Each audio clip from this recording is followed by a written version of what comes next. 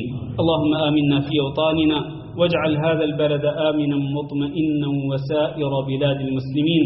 عباد الله، إن الله يأمر بالعدل والإحسان وإيتاء ذي القربى وينهى عن الفحشاء والمنكر والبغي يعظكم لعلكم تذكرون. سبحان ربك رب العزة عما يصفون وسلام على المرسلين والحمد لله رب العالمين.